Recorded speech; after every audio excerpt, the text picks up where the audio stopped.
Good morning student. जैसा कि last number आपका बागता सॉल्यूशन का पार्ट नंबर 26 था, आज अपने बात करेंगे सॉल्यूशन के पार्ट नंबर 27 के। 26 नंबर भाग का जो आपका प्रश्न था, परिभाषा मैंने दे दी थी और पूछा था कि ये परिभाषा किसकी है, और उसका आंसर था परासरण, जैसे इंग्लिश में अपने कहते हैं ओस्मोसिस। परासरण की परिभाषा आपको अच्छी तरह से याद हो जानी चाहिए। अपने उसमें कहा था कि विलायक का अपने उच्च मात्रा से निम्न मात्रा की ओर अर्धपारगम्य झिल्ली में से गमन परासरण कहलाता है। और विलय के हिसाब से जब परिभाषा बताई थी तो अपने कहा था कि पदार्थ का अपनी निम्न सांद्रता से उच्च सांद्रता की ओर अर्धपारगम्य झिल्ली में से गमन क्या कहलाता है? परासरण। अब अपने आगे बढ़ते हैं। जैसा कि आपको ध्यान है कि इस शनिवार को दोबारा अपना केमिस्ट्री का पेपर है। इस बार पेपर थोड़ा लेंथी देंगे, बड़ा देंगे। जैसे कि पिछली बार मैंने कहा था कि आंकिक प्रश्न देंगे, दिया था, इस बार भी देंगे। इस बार 2 आंकिक प्रश्न देंगे और 2 बड़ी डेरिवेशन देंगे, तो उसकी तैयारी ढंग से कर लेनी। चैप्टर सॉल्यूशन जो है कंप्लीट पढ़ना है आपने, और 2 बड़े डेरिवेशन आएंगे और 2 न्यूमेरिकल आने वाले शनिवार। दूसरा, आज का अपना टॉपिक है परासरण दाब, ओस्मैटिक प्रेशर। परासरण दाब का सिंबल क्या है? पाई। वीडियो का जो क्वेश्चन है वो वीडियो के बीच में मैं आपसे पूछ लूंगा। अब परासरण दाब है क्या, परिभाषा पूछेंगे। वैसे तो आप ऐसे कह सकते हो कि परासरण के माध्यम से उत्पन्न होने वाला दाब क्या कहलाता है? परासरण दाब। सिंपल परिभाषा तो आप ये कह सकते हो क्या, कि परासरण से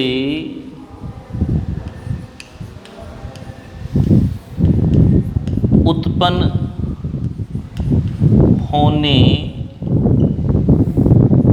वाला दाब क्या कहलाता है? परासरण दाब पाई। लेकिन इस परिभाषा को आपको डायग्राम से बताना पड़ेगा। कैसे? अगर आपसे पूछा जाए परासरण दाब को परिभाषित करें तो सिर्फ परिभाषा नहीं, डायग्राम भी बनाना पड़ेगा। वो डायग्राम इस प्रकार से, अपने पास एक पात्र है, इस पात्र को अपने 2 भागों में बांटा हुआ है। किससे बांटा है? बीच में ये क्या लगाया है? बीच में अपने ये लगाई है अर्ध पारगम्य झिल्ली। क्या लगाई है? अर्ध पारगम्य झिल्ली। फिर इसके एक भाग में, एक साइड में, इस भाग में मैंने भर दिया विलायक, यानी कि जल। यहाँ पे सिर्फ जल है, भर दिया मैंने इसको। इसके दूसरे भाग में मैंने डाल दिया विलयन सॉल्यूशन। इसका मतलब यहाँ पर विलायक भी है और विलयन भी। यहाँ विलायक कितना परसेंट है? 100%। विलायक कितना है? 100%। यहाँ नहीं है 100%, यहाँ पे कुछ विलय भी मिलाया गया है। अब इस ढक्कन पर, इसके ऊपर ऐसे कवर करते हैं अपने, इसको ढक्कन लगाते हैं, इसके ऊपर बंद करते हैं इसको, और एक पिस्टन लगा देते हैं। पिस्टन कह लीजिए आप, सामान्य भाषा में हैंडल कह लीजिए, कुछ ही कह लीजिए। ये लगा दिया, यहाँ पर भी लगाते हैं। यहाँ पर भी इस प्रकार का एक पिस्टन कह लीजिए, हैंडल कह लीजिए, हुक कह लीजिए, कुछ ही कह लीजिए, लगा दिया। मान लो ये P1 है और ये क्या है, P2। अब क्या होगा जी, अब परासरण तो होना ही होना है। विलायक अपनी उच्च मात्रा से निम्न मात्रा की ओर अर्धपारगम्य झिल्ली से प्रवेश करेगा। विलायक कैसे जा रहा है, अपनी उच्च मात्रा से निम्न मात्रा की ओर अर्धपारगम्य झिल्ली में से प्रवेश करेगा। प्रवेश करेगा तो क्या होगा जी, इसका स्तर नीचे जाएगा क्योंकि इधर जा रहा है, और इसका स्तर क्या होगा, बढ़ेगा। कुल मिला के जब ये सॉल्यूशन कम होने लगेगा, ये वाला भाग, तो पिस्टन P1 जो है, मैं मान लूं कि इसकी स्थिति ऐसे आ जाएगी, ये थोड़ा नीचे हो जाएगा और ये थोड़ा ऊपर हो जाएगा। ये मान लो P1 डैश है, ये क्या बन गया, P2 डैश। स्तर बढ़ेगा अपने आप ही, क्योंकि विलायक अपनी उच्च मात्रा से किधर जा रहा है, निम्न मात्रा की तरफ अर्धपारगम्य झिल्ली में से क्या कहते हैं, परासरण। अगर मुझे वापस पहले जैसी स्थिति लानी है तो मैं क्या करूं, यानी कि ये पिस्टन ऐसा हो जाए, ये वाला ऐसा हो जाए, तो क्या करेंगे, इस पिस्टन पर दाब लगाएंगे, P2 पर, P2 डैश पे मैं दाब लगा रहा हूँ। दाब लगाऊंगा तो वापस पहले वाली स्थिति लगा दीजिए, यानी कि ये दाब लगाने से ये वापस इसकी इधर भागेगा। इस दाब को ये अपनी क्या कहते हैं, परासरण दाब। परिभाषा तो ऐसी बनेगी, परासरण से उत्पन्न होने वाला दाब क्या कहलाता है, परासरण दाब। लेकिन उसको ऐसे डायग्राम से शो करेंगे, ठीक है जी। वर्णन लिखना है इसका, कैसे लिखेंगे, एक पात्र लेते हैं, इस पात्र को अर्धपारगम्य झिल्ली के माध्यम से दो भागों में बांट दिया जाता है। एक पात्र लिया जाता है और इस पात्र को अर्धपारगम्य झिल्ली के माध्यम से दो भागों में बांट दिया जाता है। पात्र के एक भाग में विलायक भरा जाता है और दूसरे भाग में विलयन। विलायक वाले भाग के ऊपर पिस्टन P1 लगा है, हैंडल P1 लगा है, ऐसे कह लीजिए, और विलयन वाले भाग में पिस्टन P2 या हैंडल P2 लगा है। कुछ समय पश्चात परासरण की क्रिया संपन्न होती है। परिणाम स्वरूप विलायक अपनी उच्च मात्रा से निम्न मात्रा की ओर अर्धपारगम्य झिल्ली में से गमन करता है, जिसके परिणाम स्वरूप पिस्टन की स्थितियों में परिवर्तन आ जाता है।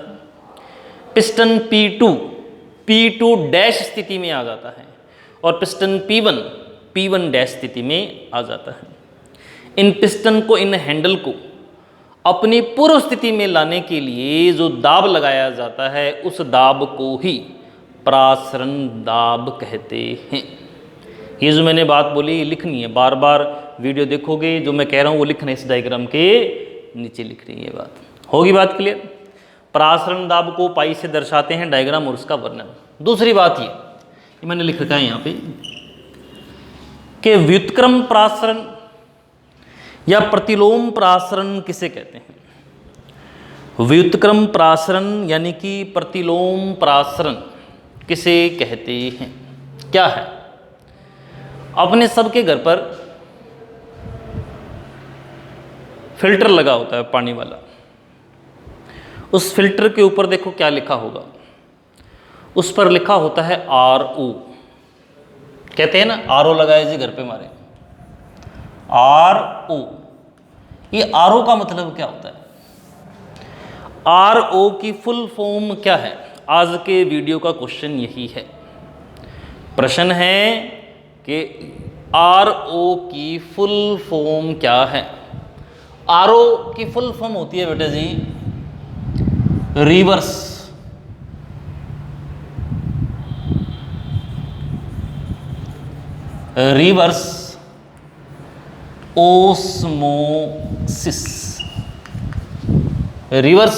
ओस्मोसिस, प्रतिलोम परासरण, या अपने इसे क्या कह सकते हैं, व्युत्क्रम प्रासरण, यानी कि घर पे लगा हुआ फिल्टर जो है वो व्युत्क्रम प्रासरण के सिद्धांत पर कार्य करता है। उसका नाम ही इसीलिए पड़ा है RO, फिल्टर ना कह के कई बार RO कहते हैं। तो RO की फुल फॉर्म क्या है आप हिंदी में लिख के बता सकते हैं, प्रतिलोम प्रासरण, या इंग्लिश में लिखें रिवर्स ओस्मोसिस। अब ये है क्या रिवर्स ओस्मोसिस, प्रतिलोम प्रासरण? आप इसकी परिभाषा ऐसे लिखेंगे, बे जब सामान्य प्रासरण था तो बेटा क्या हुआ था, विलायक अपनी उच्च मात्रा से निम्न मात्रा की ओर अर्धपारगम्य झिल्ली में से बह रहा था। उसका उल्टा कह दो। अब आप क्या कहोगे कि विलायक का अपनी निम्न मात्रा से उच्च मात्रा की ओर अर्धपारगम्य झिल्ली में से बहना व्युत्क्रम प्रासरण कहलाता है, यानी कि प्रासरण का उल्टा। आप ऐसे कह सकते हैं, विलायक का प्रासरण प्रवणता के विपरीत बहना। क्या कह सकते हैं,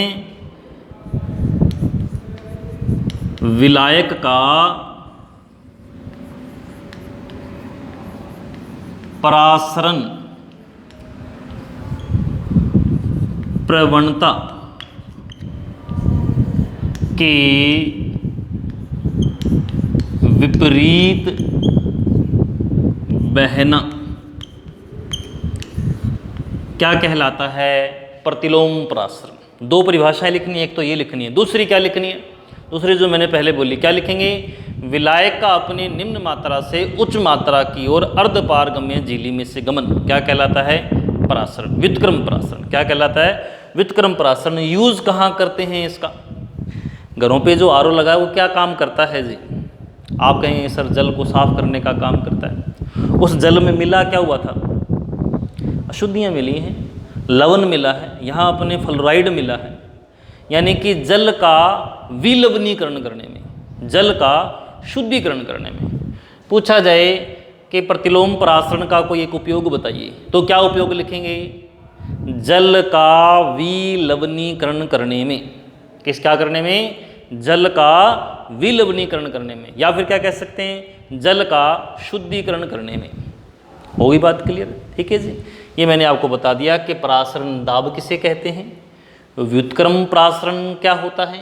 आज के वीडियो का आपका क्वेश्चन है, आपको ये बताना है कि RO रिवर्स ओस्मोसिस का पूरा नाम क्या होता है। और कल वाले वीडियो में अपने प्रासरण दाब को अनुसंख्य गुणधर्म सिद्ध करेंगे कि यह एक CP है, इसके बारे में आपको जानकारी देंगे। धन्यवाद।